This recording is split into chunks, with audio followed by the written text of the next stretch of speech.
Anyways, okay, it's 8:30, so we can get started. I know I always like I've known Rabbi Aviad since he was about 18 inches tall, maybe a little taller. It was about three when you first came to Toronto. Yeah, Yeah, okay, wow. So he was three, and of course, as I always mention, his father, Rav Binyamin Tabor, really a great Talmud Chacham, who was our Rosh Yeshiva. The 4 years that he spent in Toronto were marked 4 years in high school, and that's what my sister's talking about, going to Yeshiva, and then he taught for many years in Yeshiva Har Etzion. And I noticed that Rav Aviad's book, The State of Halacha, which I show with it just came out this year, published by Koren, about halakhic issues about the establishment of the state of Israel, going through the history of the state of Israel through halakhic prism. Is a very fascinating book. And he gave actually a series on. I see it is dedicated. I see that the Schwartz is from Toronto, dedicated in honor of your father. So, anyways, but Rav Tabory is, as you were alluding to, is broadcasting from Camp Stone. He lives in Alon Shvut, so we wouldn't ask him to get up at 3:30 in the morning.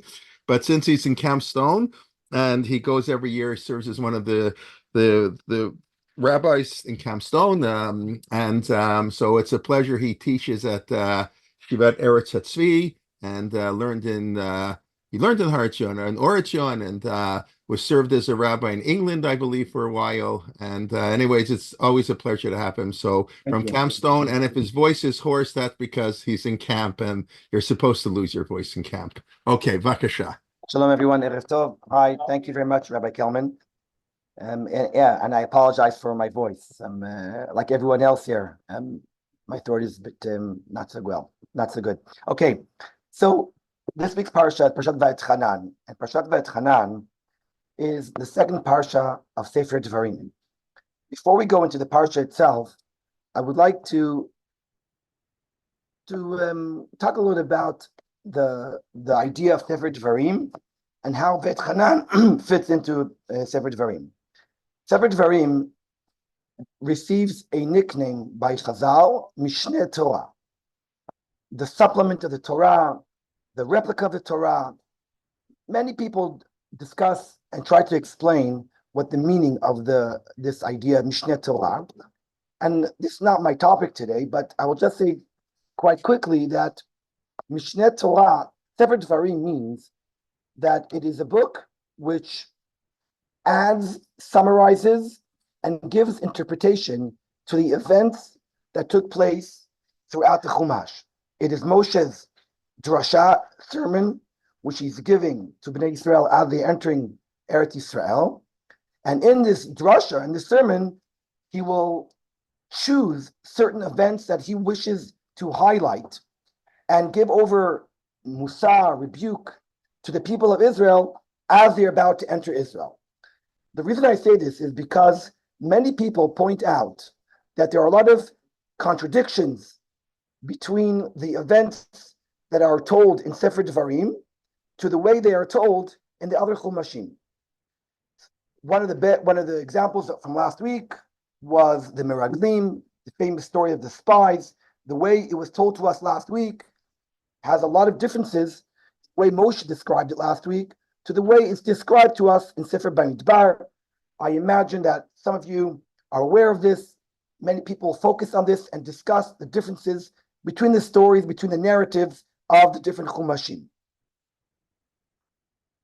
One of the ways to explain these differences is to do what I just said now, is to understand that Moshe is trying to take out of the historical event that he's describing certain truths that he wants to give over to the people, specifically at this given time as they are about to enter Eretz Israel.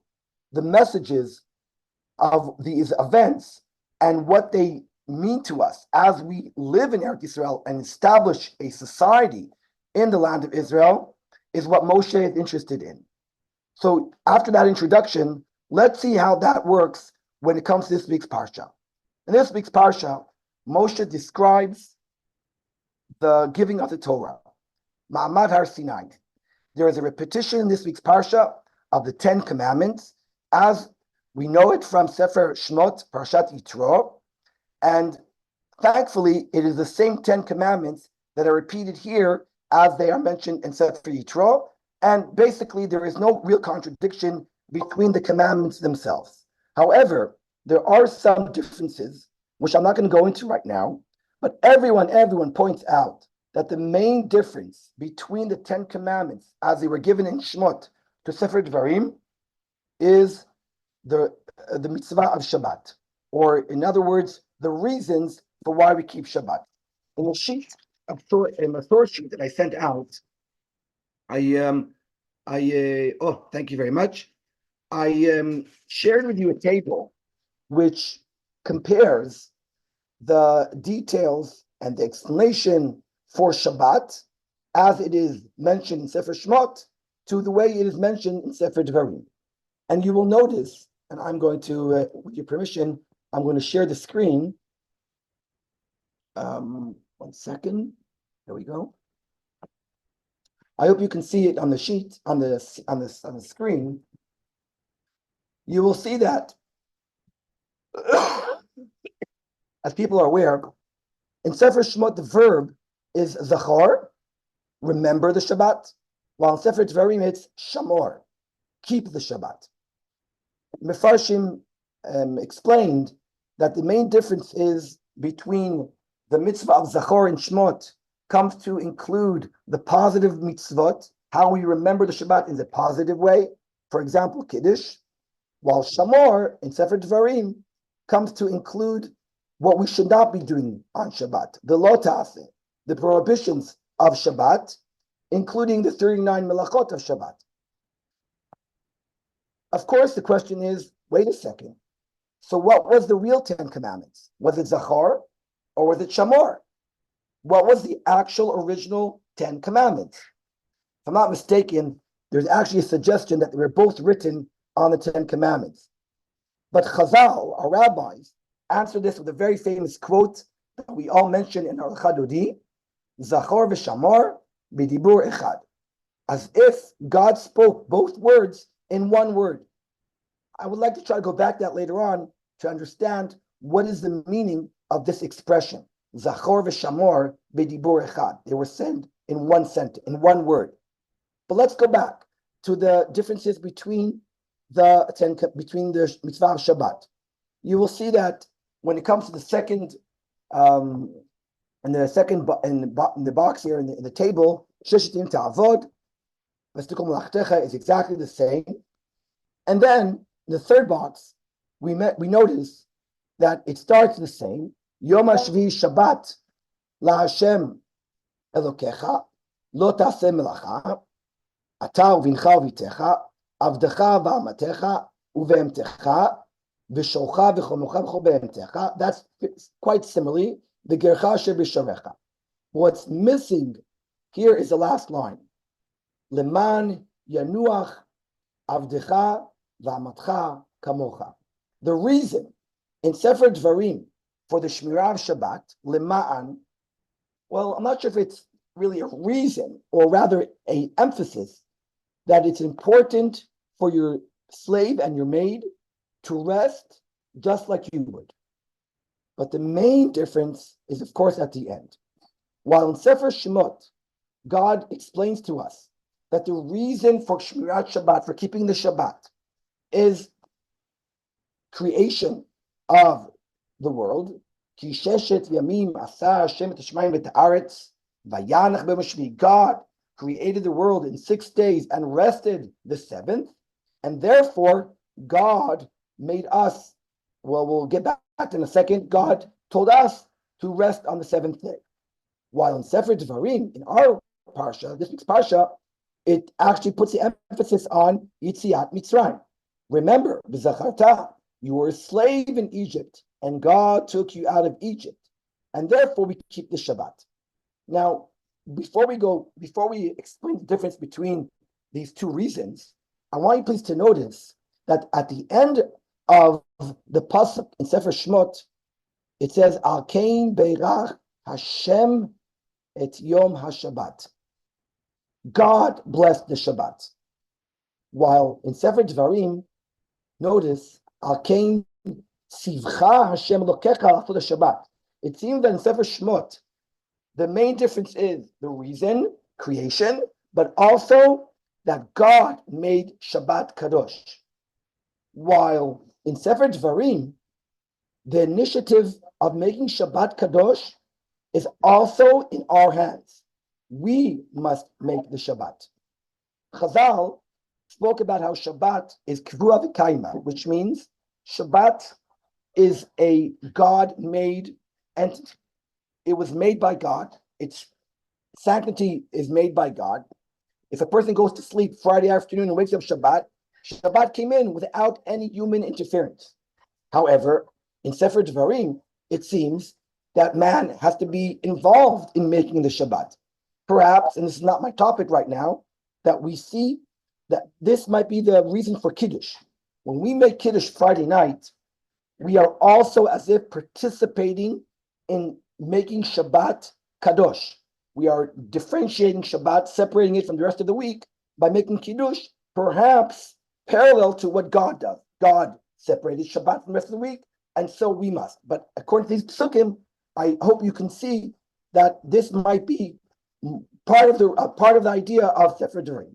But let's go back to the main difference. As I said, the main difference being the reason for Shabbat.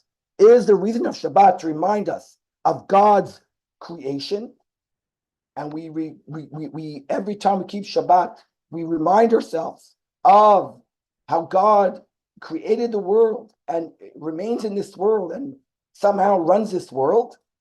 And every Shabbat is a reminder for that. Or it is for Yitziat Mitzrayim. And it teaches us that we must be kind to our slaves and to our maids, because just like we were slaves in Egypt and we were freed, we must value freedom and share it with others. Let's go back to what I said before. Zachor v'shamor b'dibur echad. What is the meaning of such an idea based upon what we just said now? Perhaps, and this is probably the most simple meaning, it is telling us, not exactly, I don't think Chazal were so disturbed by how God said this. Rather, Chazal are teaching us that the same God who created the world and made us, created us, he is the God that is telling us to be kind and have mercy towards the ger, the yatom, the almanah, and in this case, the eved and the shifcha. God is telling us your responsibility to be kind and merciful to others stems from God, the creator of the world. Perhaps that is the meaning of what Chazal are saying. Zachor v'shamor are connected. They're actually one. However, I would like to try to explain a little bit deeper than this what the meaning of two reasons for Shabbat are. And I would like to explain that there is a certain tension going on here between both the Ten Commandments, a tension that exists throughout our religion. And I'll explain. The tension I'm talking about is the tension of the two most important historical events in the history of the world. On one hand, creation of the world. On the other, Yitziat Mitzrayim and Matan Torah. These two events, let's call them Sefer Bereshit versus Sefer Shmot. These two historical events are religious events with religious meanings, with religious ramifications, and I believe that these two historical events are in the foundation of our religion, and they keep us always in a tense kind of situation of which is the more important one, and which one do we really celebrate in our religious life. And I'll explain what I mean. Hopefully I'll give you a few examples and explain to you what I mean. I will start with Rabbi Aviad Levi in Sefer Kuzari. Rabbi Aviad Levi, the great philosopher and the great poet, wrote a book called Sefer Kuzari, in which he tries to explain the logic of Judaism. And he does this by beginning a discussion between a king of Khuzar, who's not a non-Jew, who's looking to convert to another religion, and his interest takes him first to a Christian, then to a Muslim, and finally to a Jew, the Chaver, Rabbi Aviad Levi himself, who will explain Judaism throughout the book. What's interesting is the following thing. In the beginning of the conversation with the Christian, the Muslim, and the Jew, the Chaver asks all of them one question, which is the same question. I'm going to change the question to make it a little bit more interesting to our days. I believe the question that he asks them is the following. How would you describe God's business card if God had a business card? What would be written on God's business card if he would give you a card? The Christian says, oh, very simple. God, creator of the world. Mitsuyan. I believe in the Bible, says the Christian. I believe in what happened in Sefer Bereshit, Mitsuyan. Then he goes to the Muslim and he says, Muslim, what is God's business card according to you? And the Muslim says, exactly the same. God, creator of the world. Then he comes to the Jew and he asks the Jew for God's business card. And the Jew, of course, has to be different than the Christian, the Muslim. And by the way, if you read the Kuzari, you will see that this is the point where he loses he gets angry at the Chaver, at the Jew, because the Jew answers, God's business card, according to my belief, is God, the Redeemer of Egypt. Yitziat Mitzrayim. And the king of Kuzar gets upset, and it's very understandable why he gets upset, because the king of Kuzar is looking for a religion. He's not Jewish. So the Christian and Muslim, they can accept him because creation of the world talks to everyone. It's a universal message. While Yitziat Mitzrayim is a religious message only to the Jewish people. So by saying right away that God is my God and God relates to me, you are basically shutting me off as if I'm the universal God. Lo stam, it's not a coincidence. Our rabbis tell us that at Har Sinai, the word Sinai, Chazal play with, when the Torah was given at Mount Sinai, Sinai sounds like Sinai, hatred. Anti-Semitism begins, according to the rabbis, there's a midrash like this, at Har Sinai. The moment that God, as if, chose us, that's when everyone gets upset. Why not me? What about us? Now, according to the Kuzari, and this is a very fundamental principle in the book of the Kuzari and Rabbi Aviad Levi's philosophy, the more important event in Jewish history, the event which has religious ramifications to us till today, is Yitziat Mitzrayim and not creation of the world. In fact, Rabbi Aviad Levi argued with the Ibn Ezra. The Ibn Ezra, the great commentator on Chumash, in Parshat Yitro, tells us that he and his friend Rabbi Aviad Levi had an argument about this. It says in the Seret Dibrot, Anochi Hashem Elokecha, I am God who took you out of Egypt. Says the Ibn Ezra, why didn't God say, I am God who created the earth and heaven? Why did God describe himself in a certain in the Ten Commandments as the Yitziat Mitzrayim and not the God of creation? So Ibn Ezra says, you know why? Because most people can't relate to a God of creation. The laws of physics and geography and these are very difficult understandings. That God it appears in creation, in nature, that is so hard to understand. But when God comes and reveals himself to us and says, hi, I'm here, look at me, hear my voice, that everyone understands. Says Ibn Ezra, most people are stupid. That's what he says. Most people can't relate to the God of creation. But really, it would be better off for us to relate to the God of creation than the God of revelation. Rabbi Aviad Levi, however, he says, and he writes in his parish, and it's wonderful, because it's really wonderful how this is exactly what Rabbi Aviad Levi is saying in the book Kuzari. He said, my good friend Yehuda Levi argued that if you had to choose between them, The revelation is much greater. The God of Egypt is the God in which we should relate to because we saw him, we heard him. That is the preferable way of how we meet with HaKadosh Baruch Hu in this world.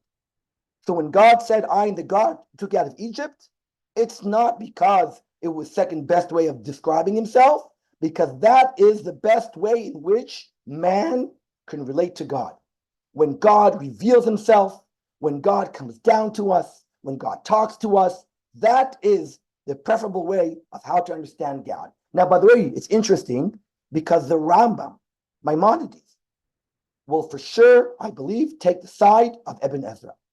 When the Rambam discusses what is the way to understand God, to relate to God, to believe in God, Maimonides says, learn about the world of nature, learn about creation, learn physics, learn chemistry, learn biology, see the wonders of this universe. If you do that, you will grasp and understand God. Rabbi Aviad would disagree. Rabbi Aviad would say, no, the preferable way to understand God is when God talks to you, when he reveals himself to you in the Ten Commandments, in Yetziat Mitzrayim.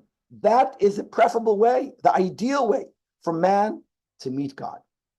So this is a machloket, this is a dispute, an argument between two great Jewish philosophers of how to relate to God.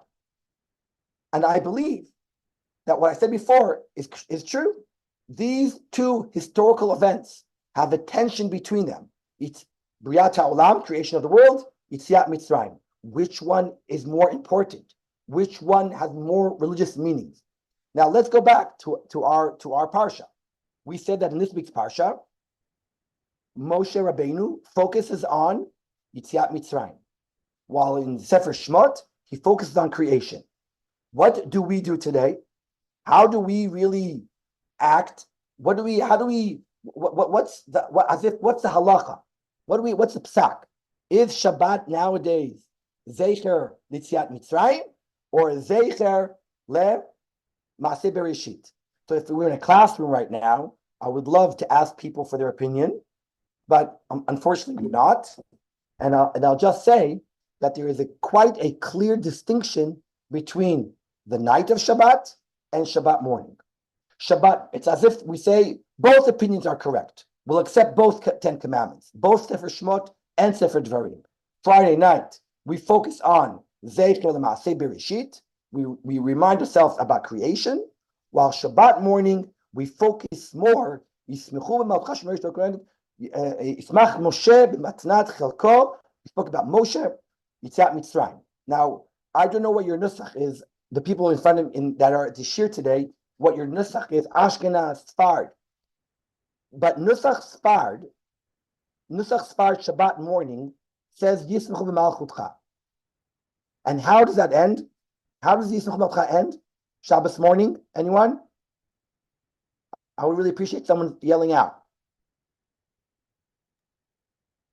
Nobody. Zech, I'll One? say nobody. Bereshit. Maaseh Bereshit. Zech L'Maaseh Bereshit. So you should know that in my nusach, I have a nusach Ari.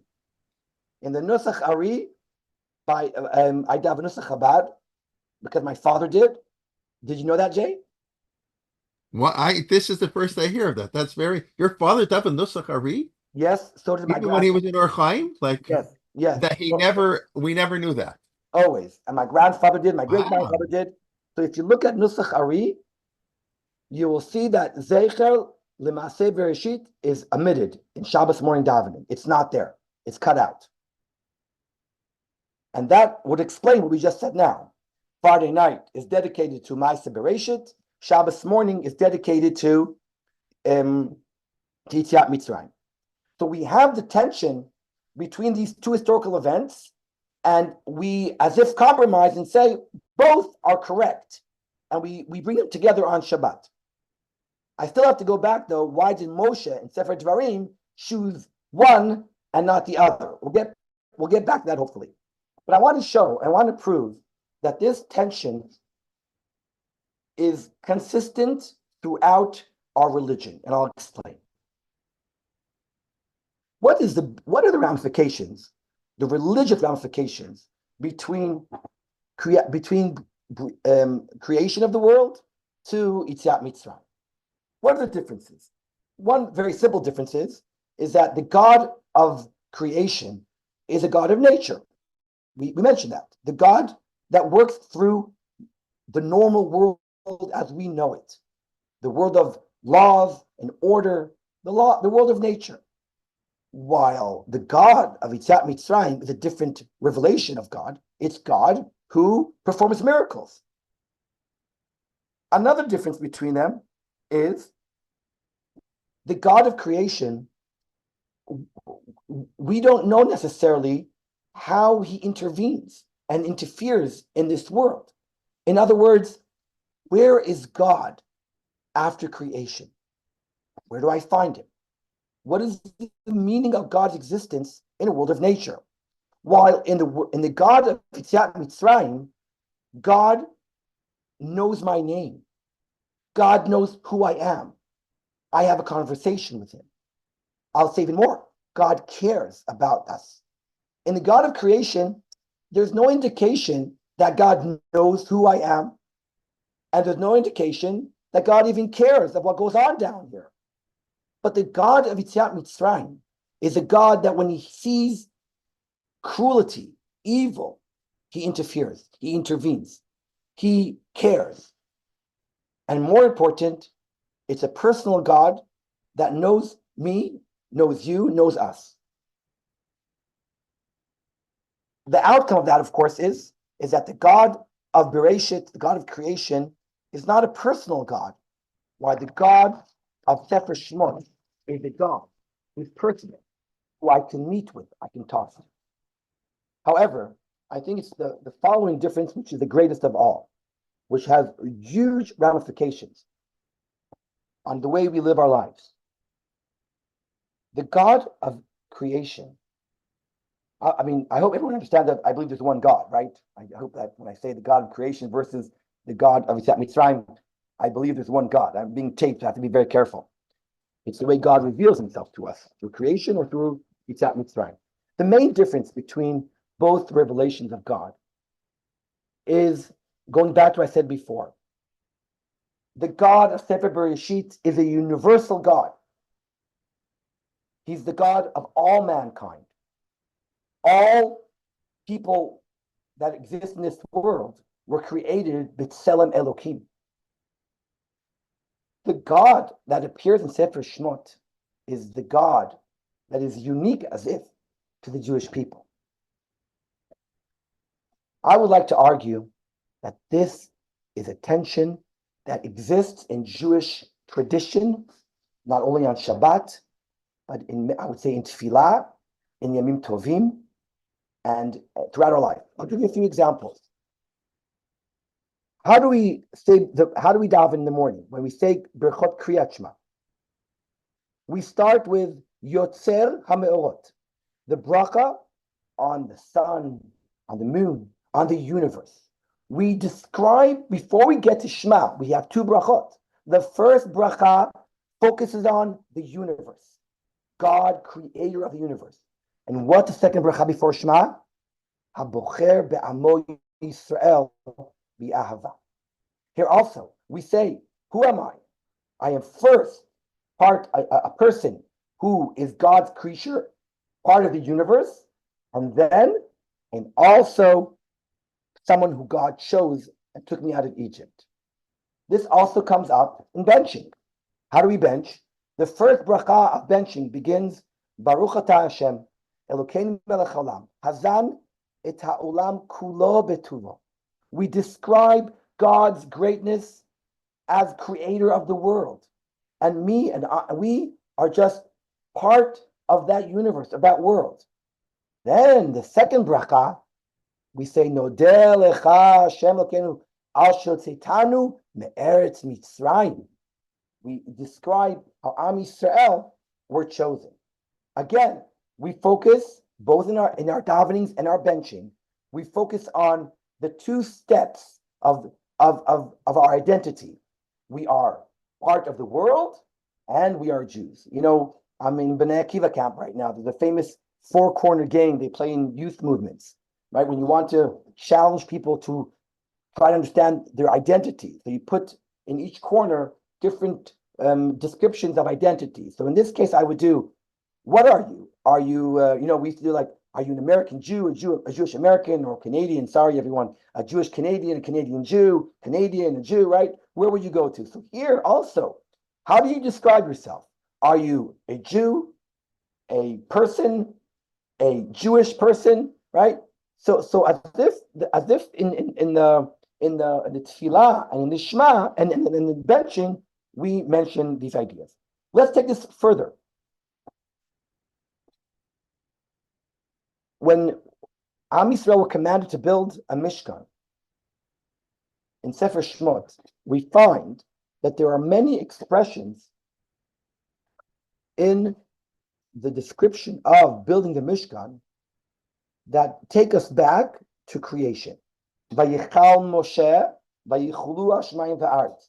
Nechama Leibovich, and I advise you, if you have any time to do this, I see Debbie is nodding her head. Nechama Leibovich has a wonderful article about how she compares creation of the world to the building of the Mishkan, and the words, phrases that are repeated in both. But the reason for this is very simple, because we are commanded to build a house for God, just the same way God built us the house by creating the world. However, the Ramban teaches us that the meaning of the building a temple for God takes us back to Matan Torah. The Ramban tells us that when Moshe comes down from Har Sinai with the commandments, with the Torah, there is a cloud on top of him, and God speaks through the cloud to the Torah. Says the Ramban, says Nachmanides, this is a one-time event. This can't be repeated all the time. So what do we do? What we do is we build a temple which commemorates this event. What is the temple? What is the Mishkan? The Mishkan has, when God comes down and speaks to Moshe, he comes down on a cloud. And what's in the Mishkan? The Luchot, the Ten Commandments, just like they were at Har Sinai. Now, this is tremendous. Why? Because we basically have a machloket, as if a dispute again. Which historical event is the Mishkan built for? Is it built for creation of the world or for Yetziat Mitzrayim? Which is the more important event? I would like to suggest, and it's not my suggestion, that we have a compromise.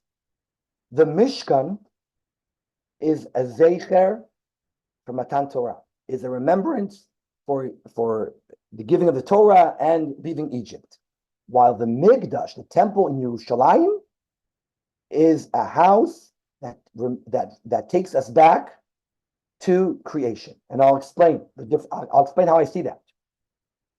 In order to do that, though, I have to go and explain how this idea is also in the holidays. The Jewish holidays have two sets of 1 week holidays, 7 days, Pesach and Sukkot, which are exactly a half a year apart, and both celebrate Yetziat Mitzrayim. However, we know that the 7 days of Sukkot are part of Yamim Noraim. They start from Rosh Hashanah, Yom Kippur, and they go into Sukkot. And we know that the theme of the 7th month of the year, Tishrei, is creation of the world, the beginning of the world. In fact, our rabbis argue, was the world created in Tishrei or Nisan? Maybe they're arguing our argument. Maybe they're arguing what is the more important point to begin the Jewish year. Is it from creation or is it from Yetziat Mitzrayim? Nevertheless, there's no doubt that the theme of Sukkot is very different than the theme of Pesach. While Pesach is our national holiday in which God took us out of Egypt, on Sukkot, there is a focus on a universal message. During Sukkot, we are commanded to bring 70 bulls to the Beit Mikdash. Why 70 say Chazal? Not bulls, parim. Yeah, I think bulls. Why 70 say Chazal? Because 70 is a code for the number of nations of the world. During Sukkot, we read from the prophet Zechariah and others who mention that in the future, all the nations of the world are going to come to the Beit HaMikdash in Yerushalayim on Chag Sukkot. Because the Beit HaMikdash is not a house only for the Jewish people, but rather it's a house of God for all people in the world. Ki beiti beit tefillah yikarei lechol ha'amim. This idea is also mentioned by Shlomo HaMelech, who, when he dedicates the Mikdash, mentions that this will be the house for all nations. Now, ready for this? When is the Mishkan dedicated? What month? Pesach.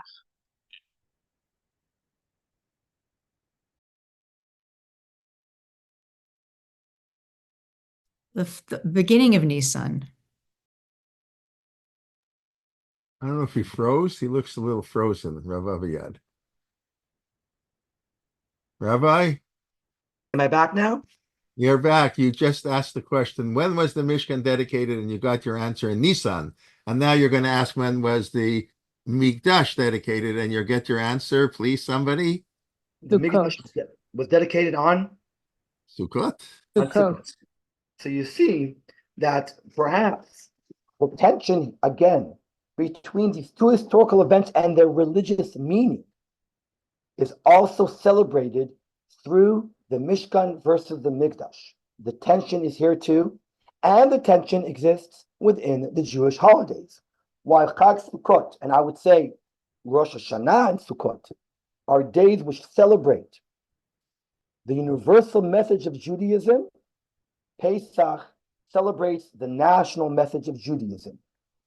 It's not a coincidence that Rabbi Aviad Tabory is considered to be the father of Jewish nationalism, focusing on the message from Matan Torah and Yetziat Mitzrayim, while others focus on Briat Shemayim V'Aretz.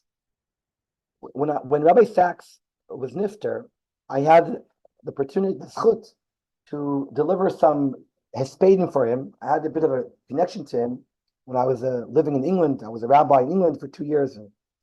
And I described Rabbi Sachs as the Rav of Chag Sukkot. I felt that Rabbi Sachs if Rabbi Aviad Tabory would be identified with Pesach, I think Rabbi Sachs was identified with Chag Sukkot, which brings me to the following machloket between Rav Lichtenstein and Rav Hutner. Rav Lichtenstein, the Rosh Yeshiva of Gush, had three major rabbanim that had huge impact on him.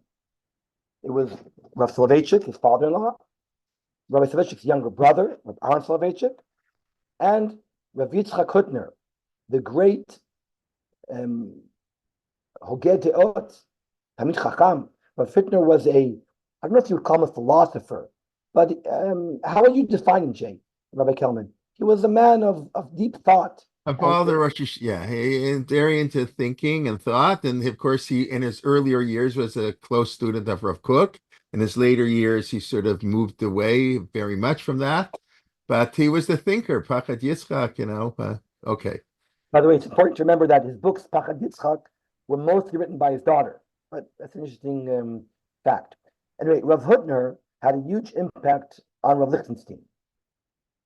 And in one of Rav Lichtenstein's article, he says, with all due respect, what we're talking about right now is a matter of dispute between me and my Rebbe.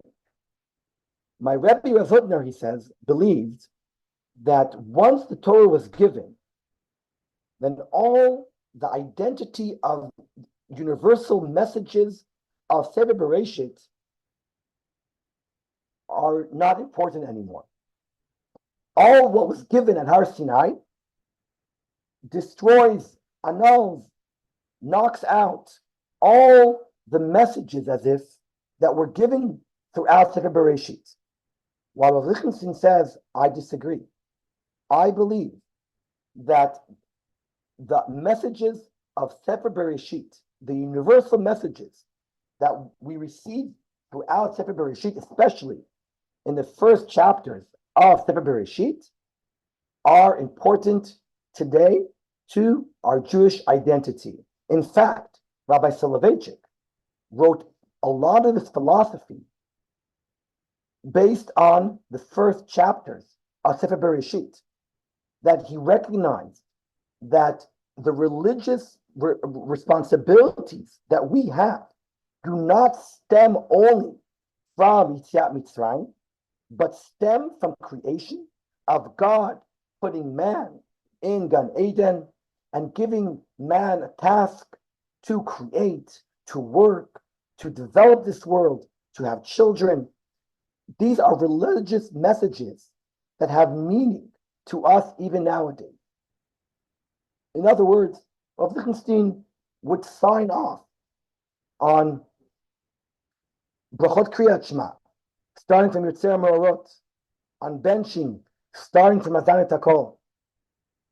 And I believe that this machloket says so much about the nowadays machloket that we have today between people who describe themselves as modern religious Jews to people who describe themselves as Haredi Jews.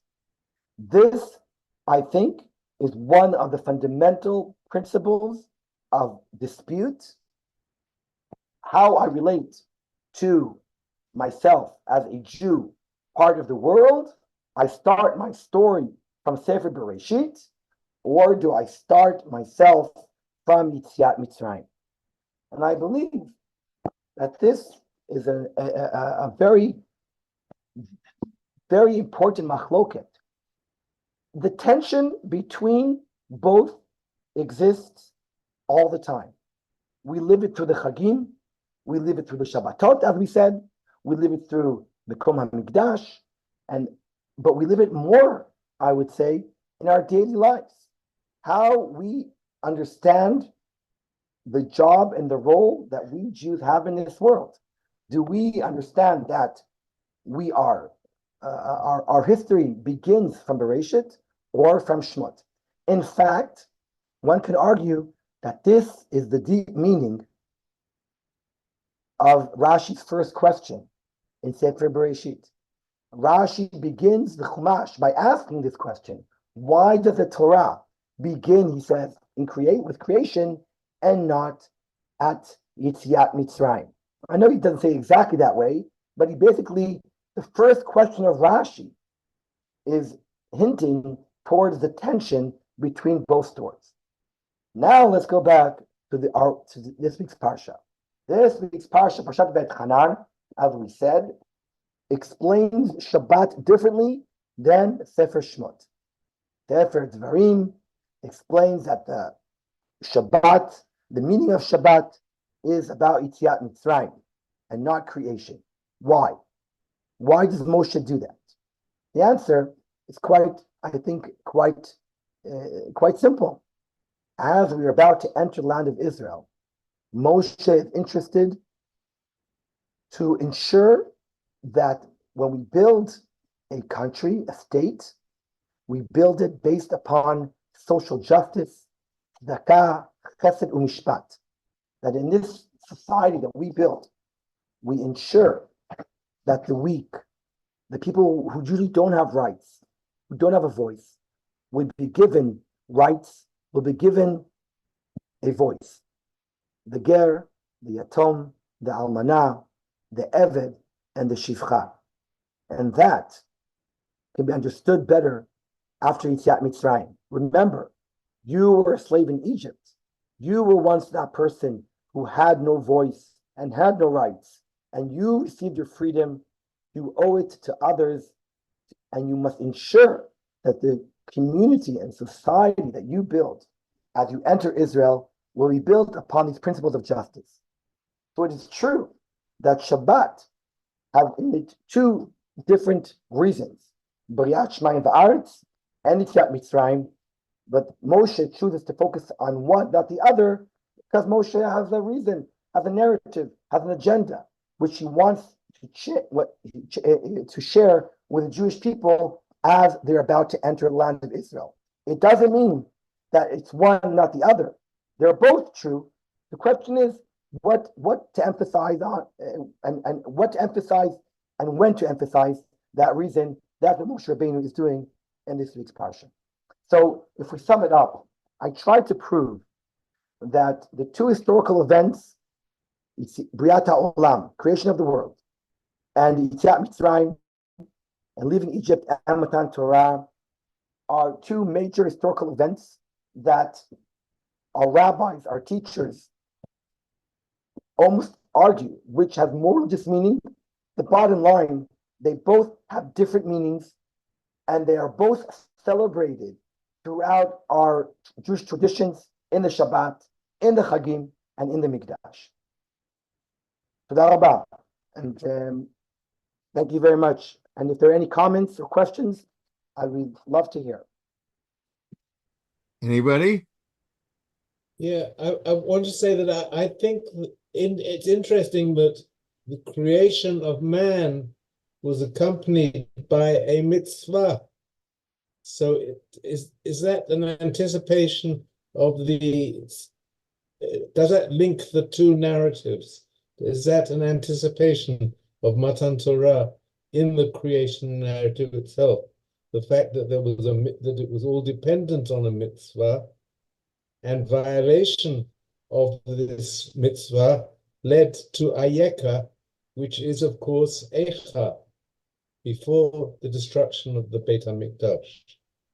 So you're already going to another level of depth there, which I didn't mean to go into, but interesting. Thank you. I something to think about. Okay, thank you for mentioning that. Someone, iPad Toronto, has their hand up. Okay, I have a question, very speculative. You have your Shamor, you have your Zachor. You have 40 years of teaching in the desert. Moses mentions one of them as part of his farewell speech. You have 600,000 men who have supposedly been educated in the desert for all that time. Nobody picked up the stira and asked about it. Were Moses and Aaron before him good teachers? Or does this indicate that they were bad teachers or that the children of Israel were bad learners? I mean, nobody says, you just taught us it was one word. Now you're teaching us it's another word. Which is it? And then you would have had the opening for Moses to say in the Torah, you know what, guys? There's a Torah Sheba'al Peh. In the Torah, it would be nice to know that there's 613 mitzvot, rather than Rabbi Simlai's speculation and mental gymnastics, and that there's a Torah Sheba'al Peh. But it's not in the Torah as a check figure or as knowledge given to us openly. Bad teachers, bad students, or both? Okay, you're going to a whole nother discussion. Thank you for that. I can just, I think it deserves a longer response than I can give right now.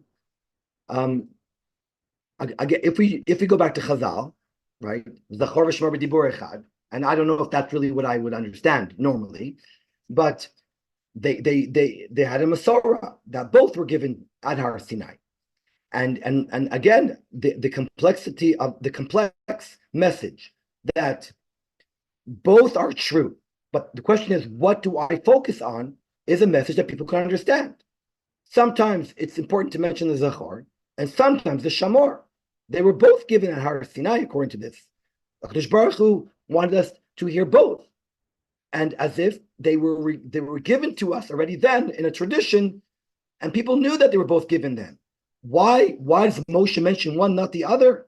Because Moshe has an interest to focus on one aspect, not the second, not the other one. That's what I can come up with. But again, if they have the tradition that both were given, then the question is a bit easier. The answer is a bit easier. But it's an interesting question what you said. Some people, like I said, some people said that I think Rabbeinu Sadia Gaon says that Moshe came down with both the luchot. One said Zachar and one said Shamor. That it was written. Zachar and Shamor were written on the luchot both. That may be an interesting answer to your question. Rabbi, anybody else? No. It's interesting. You said at the end that Moshe wants to focus on the social justice. When good Israel, of course, that's a very important theme. But it's interesting. But he still is talking on Yetziat Mitzrayim. In other words, the Seder that he brought in Beth Hanan is sort of the more unique Jewish idea. You could say, I understand because we're going into Eretz Yisrael, so therefore it's a very Jewish thing, and therefore the social justice thing is added in to. Don't just be nationalistic, have a more universalistic approach. I assume that's what you wanted to get across. Also, yeah, I mean, that already you can. In other words, why, I mean, to me, the simple reason is in Yitro, he's talking to the people who left Egypt. He doesn't have to tell us to keep Shabbos because we left Egypt. That they know. But they don't know about creation. They need to know about creation. The Jews in the desert, they got the man from heaven, the water from a rock. So they understood that there's a God, but they didn't experience Egypt, so they had to be taught Egypt. In other words, that's why historically you would divide it. That could be, yeah. Sorry? Yeah. Okay. The Seder. Anybody other questions? Otherwise, we'll say thank you very much. Very interesting. I think it's a very important theme. That's the 10th. Basically, you developed Rav Soloveitchik's theme in a very beautiful way. Ger v'toshav anochi machem. That Avram says that a ger and a toshav, a Jew, lives both as in a very different way. You developed it, but the same idea. Really, very, very, very beautiful. Go get a cup of tea and coffee and rest your voice and. Say hi to Elnathan, my son's a counselor in Campstone, and whatever. Enjoy the rest of Color War and have a safe trip back. And okay, always a pleasure. Shabbat shalom. Shabbat shalom. Tomorrow, of course, my shir continuing on the Amida at 9:15, and everybody's welcome. And Sunday morning, Rabbi Liebtag at 11:15, and Benny Gesundheit Bivrit b'Shachad Achar HaTzoraim. And okay, we look forward to learning with you and everybody. We all Shabbat Shalom and share good news. Thank you. Laila Tov.